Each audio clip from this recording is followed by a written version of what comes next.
In the previous video we covered machine learning and its types और हमने कुछ definitions भी देखी थी छोटी सी go through करा था हमने through artificial neural networks जो कि आज हम in depth देखेंगे और in this video we'll be covering deep learning और the differences between deep learning and machine learning सही है और डीप लर्निंग के कुछ मॉडल्स भी होते हैं back propagation model regression model लेकिन वो सब हम नेक्स्ट वीडियो में देखेंगे सही है तो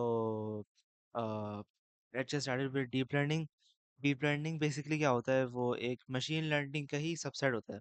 जैसे आर्टिफिशियल इंटेलिजेंस का सबसेट मशीन लर्निंग है वैसे ही मशीन लर्निंग का सबसेट डीप लर्निंग है लेकिन ultimately artificial intelligence parent set है किसका डीप लर्निंग का सही है तो इस तरीके से एक चेन ऑफ डिपेंडेंसी चलती जा रही है और डीप लर्निंग आप लोगों ने सुना ही होगा it's I think the future of data science सही है तो डीप लर्निंग की ज़रा हम छोटी डेफिनेशन देख लेते हैं डीप लर्निंग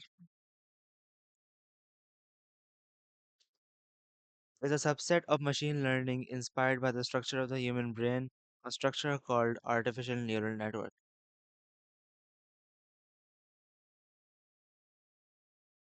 सही है आर्टिफिशियल न्यूरल नेटवर्क हमने प्रीवियस वीडियो में भी देखा था लेकिन हमने सिर्फ गो थ्रू करा था in this video will be going in depth for artificial neural networks क्योंकि ये एक की कंपोनेंट है ऑफ डीप लर्निंग बेसिकली इसी की वजह से डीप लर्निंग होती है it allows deep learning to take place वरना इसके बगैर डीप लर्निंग नहीं हो सकती ऑलराइट तो आर्टिफिशियल न्यूरल नेटवर्क को देख लेते हैं मैं एक ज़रा डायग्राम लगा देता हूँ यहाँ पर फॉर इज ऑफ अंडरस्टैंडिंग ये एक हमारे पास आर्टिफिशियल न्यूरल नेटवर्क है आर्टिफिशियल न्यूरल नेटवर्क सही है ये हमारे पास एक नेटवर्क है अब क्लियरली आप लोग देख सकते हैं यहाँ पे तीन स्टेजेस हैं इस नेटवर्क के एक तो इनपुट लेयर है जहाँ पे जो हमारा नेटवर्क है वो इनपुट लेता है फिर आते हैं हमारे हिडन लेयर्स अब ये है की component of the artificial neural network इसी की वजह से सारी प्रोसेसिंग होती है इसी की वजह से डेटा जो है हमारा इंफॉर्मेशन में कन्वर्ट होता है और इसी की वजह से हम अपने इनपुट को ऐसे फॉर्म में ले आते हैं ताकि हम उसको आउटपुट कर सकें सही है तो ये बहुत इंपॉर्टेंट है इट्स मतलब without this there is no artificial neural network सही है तो यहाँ पे सारी प्रोसेसिंग हो रही होती है और जितनी जितना ज़्यादा एक जो हमारा प्रॉब्लम है वो उतना कॉम्प्लेक्स होता है उतने ही ज़्यादा हम हिडन लेयर्स यूज़ करते हैं ताकि हमारा रिजल्ट और अच्छा आ सके और थोड़ी और प्रोसेसिंग हो सके और हमें अपना डिज़ायर्ड आउटपुट मिल सके अब यहाँ पे जो स्ट्रक्चर चल रहा है मैं आप लोगों को ज़रा समझा देता हूँ कि बहुत कंफ्यूजिंग लग रहा होगा इतने सारे लाइंस इतने सारे सर्कल्स अब बेसिकली सर्कल्स जो है ना वो हमारे नोड्स हैं अब ये जो लाइंस है ना बेसिकली डेटा ट्रांसफर को डिपेक्ट करने के लिए दिखाया है अब यहाँ पे फॉर एग्जांपल हम एक चेन को ले लेते हैं ठीक है अब यहाँ पे हम सबसे ऊपर वाले चेन को ले लेते हैं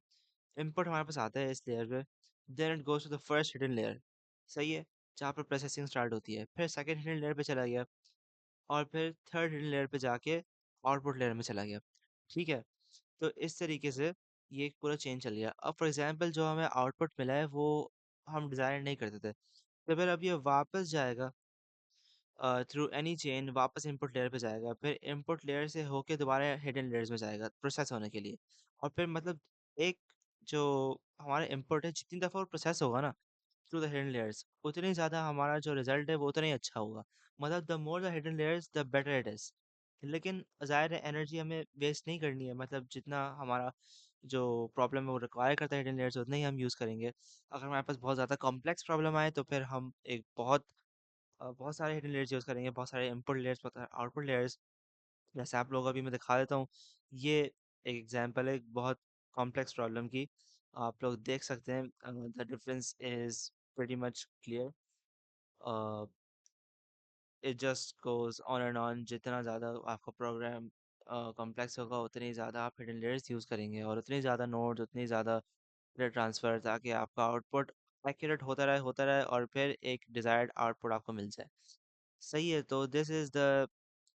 basic idea of an artificial neural network आपके सिलेबस में भी इतना ही बस कहा गया है सही है तो I hope you guys understand it अब हम कुछ ज़रा पॉइंट्स लिख लेते हैं आर्टिफिशियल न्यूरल नेटवर्क के यहाँ पे लिख देता हूँ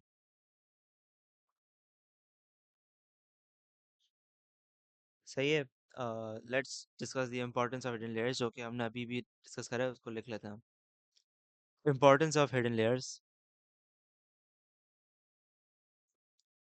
it allows deep learning to take place.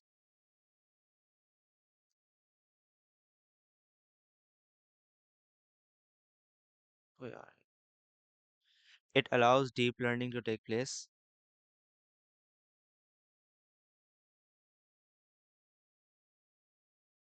और when the desired problem has a high level of complexity, more hidden layers are required.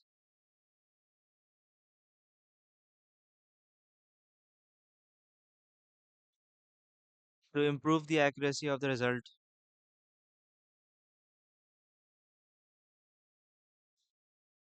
or to enable decision making.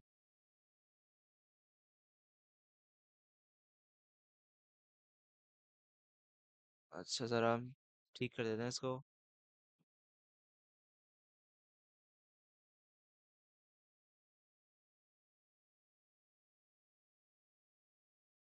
सही, ये 4 पॉइंट्स है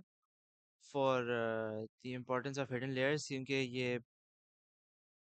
एक की कंपोनेंट है of the artificial neural network. बाकी उसके points तो आसान है।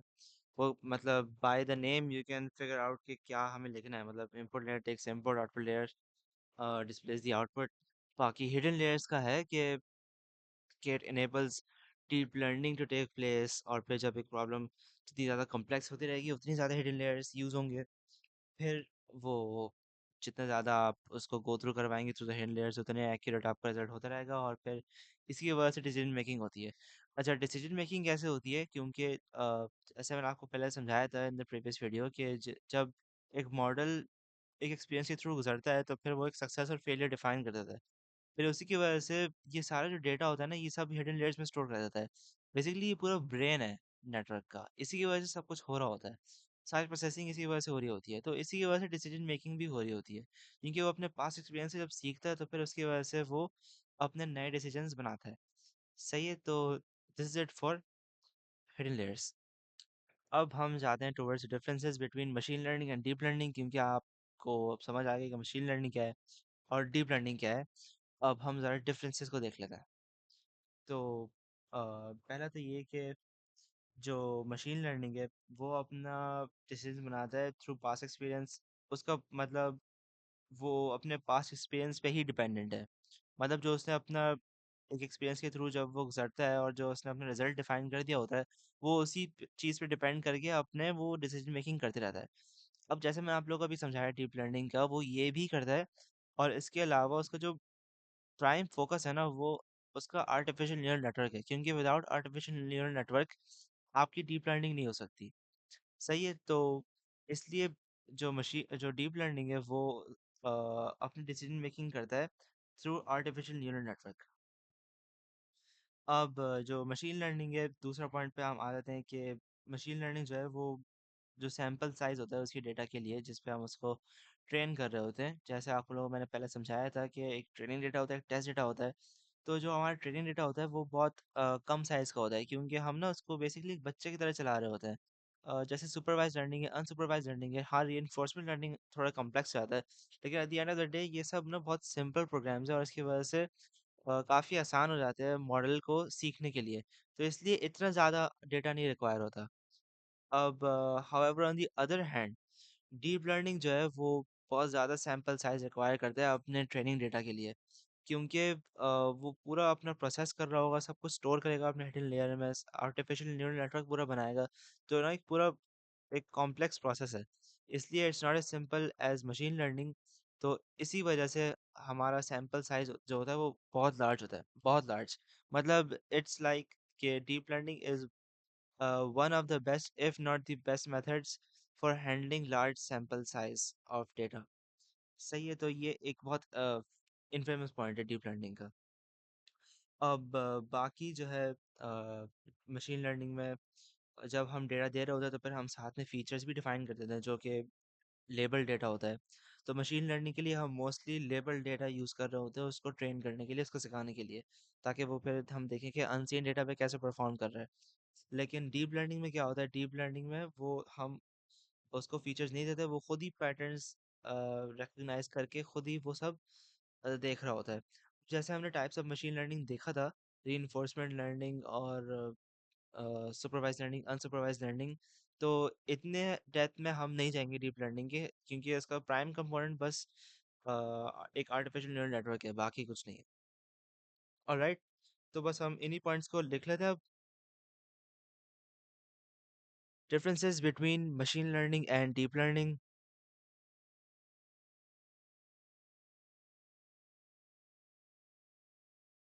Machine learning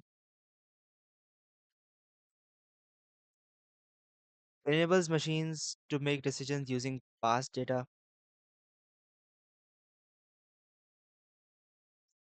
needs only small amount of data for training. Most of the features in the data need to be identified and manually loaded into the system.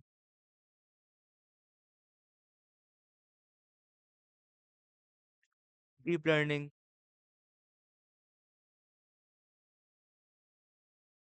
enables machines to make decisions using artificial neural networks,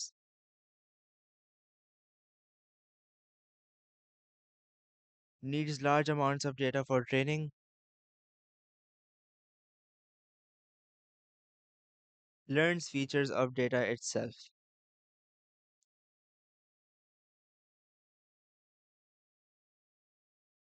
सही तो uh, these were the differences between machine learning and deep learning, और बाकी इस video के लिए यही है। In the next video will be covering back propagation and regression models. तो क्योंकि वो थोड़ा उसमें हम सिस्टम वेटिंग्स और ये जो हमने बात करी है अभी कि जब हमारा डिजायर्ड आउटपुट जो है वो सही नहीं होता, तो फिर वापस जाके फिर दोबारा वो आउटपुट पे आता है हिडन लेयर्स के थ्रू गुजर के। तो ये सब हम बातें इन डेप्थ डिस्कस कर रहे होंगे। ये बैक प्रोपगेशन में यूज़ होता है, रिग्रेशन में इतना नहीं यूज़ होता, बट ये सब the end of the day deep learning में ही आता है, तो हम इसको in the next video में cover कर लेंगे। Alright, so in this video, to summarize it, we covered deep learning, artificial neural networks in depth, and the importance of hidden layers, the differences between machine learning and deep learning. Alright,